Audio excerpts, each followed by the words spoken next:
Hey guys, it's Rebecca O'Toole coming back at you, and I want to talk to you today about Jurassic World. And I know this movie's been getting some flack from the fans about, overuse of CGI, and there's too much product placement.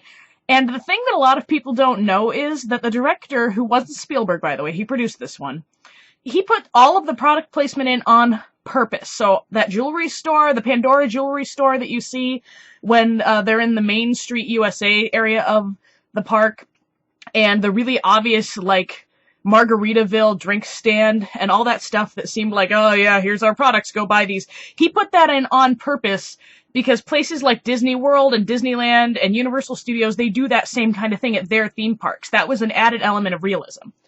And really, that's what I want to talk about, is the realism of this movie. And I know a lot of people have problems with the fact that there's almost no practical effects. There's that one scene with the Brontosaurus, which, if you haven't seen it, go see it, because this review will have some spoilers, but that one scene had animatronic effects and the rest didn't. And the thing about that is, I think this movie goes a lot deeper than just being a dumb summer blockbuster, and here's why. A lot of people already know Spielberg was the director of Jaws. Big deal. But the thing that a lot of people my generation and younger don't realize is that Jaws was the first summer blockbuster. That is what started the trend of having these big, bombastic movies right in the middle of summer. Spielberg was the person who basically invented that entire idea. Before then, the summer box office was kind of dead. And this is very important, because Spielberg realizes that he is the person, and this is my theory, mind you, that has started this whole trend and has seen what it's devolved into, and Jurassic World isn't so much just a Jurassic movie as it is a commentary on the state of blockbusters. You're gonna have to go with me on this for a little bit. Now, there's some obvious symbolism that lends itself to this. The scene where the Leopleurodon, I think that's the right one, eats the great white, which is in all the trailers. There's no spoilers there. But that is literally showing how the movies have become bigger and better, and the monsters have become bigger and better and more huge, and are literally swallowing up the effects and what used to scare us back in the day. It's literally encompassed it whole. Now, that's a very small example, but what I think is the most important one is the fight at the very end of the movie. And this is where the Leopleurodon, the raptor, and the original T-Rex from Jurassic Park, the first movie, and we know it's the original one because it has the scars on its neck, they team up to fight the Indominus Rex. And what that is movie forces joining together to defeat bad movies. And so go with me on this. T-Rex represents old-style effects. Everything from Jaws up into the first Jurassic Park, where we had some cutting CGI technology, but 99% of that movie, including the T-Rexes, were done with animatronics. So that's the old school. The Raptors represent the current state of effects, because they are the fastest, they are the most predatory, and they are cutting edge, on all the dinosaurs in the park. At least until the Indominus shows up, but I'm getting to that. The Leopleurodon represents the future of effects, because that was all CGI. There were some complaints about how it looked, but people still liked it as a character better than Indominus, and that's on purpose. Indominus is supposed to be the villain. And Indominus Rex represents modern effects as they are done poorly. Like the kind of shitty CGI dinosaurs and monsters that you see on the Sci-Fi Channel, that is all the Indominus Rex. So that is the trend of summer blockbusters trying to become bigger and badder and scarier with no regard as to the quality or what goes into making them. And they say as much in the movie, because they're like, we don't even know what's in this thing. We just want it bigger and badder and scarier. And, I mean, B.D. Wong's character says this, you wanted something bigger and scarier, you wanted all these things, and now it's out of control. Well, that's not my fault.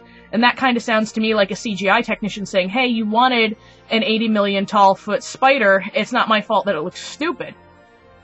So, the most important part is that the Leopleurodon, which represents the future of effects, Raptors, which represent the current state of effects, and the T-Rex, which is the old school, all team up to defeat the current state of bad effects.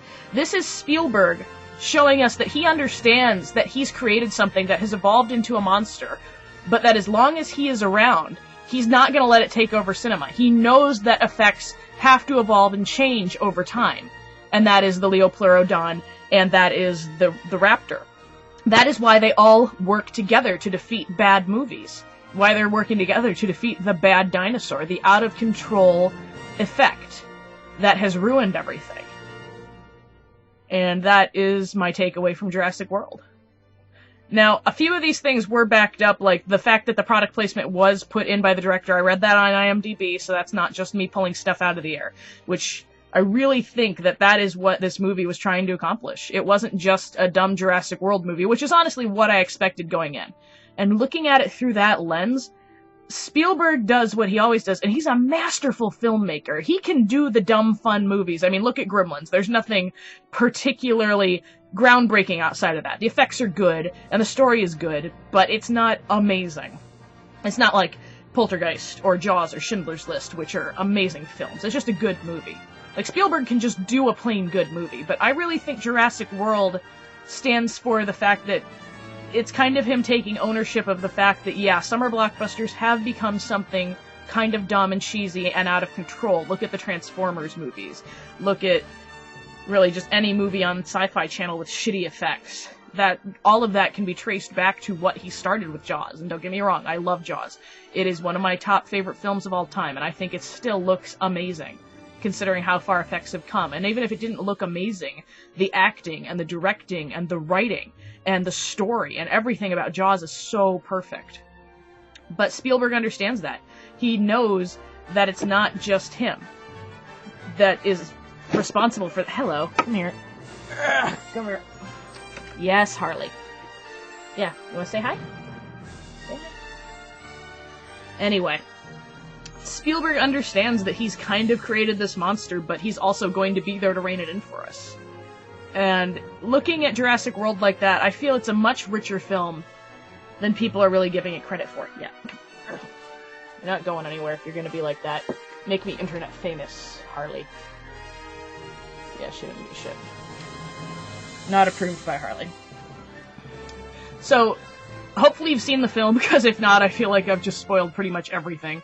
But if you've seen the film already and you didn't feel like there was anything deep or anything much to take away from it, really try to watch it again through that lens and see if you can see what I see.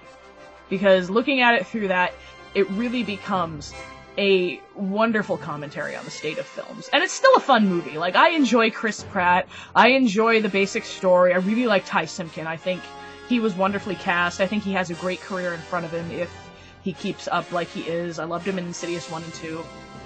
But yeah, that's really all I have to say about it. If you have anything else to add to my theory, any dissent or agreement, please leave it in the comments below. Thank you.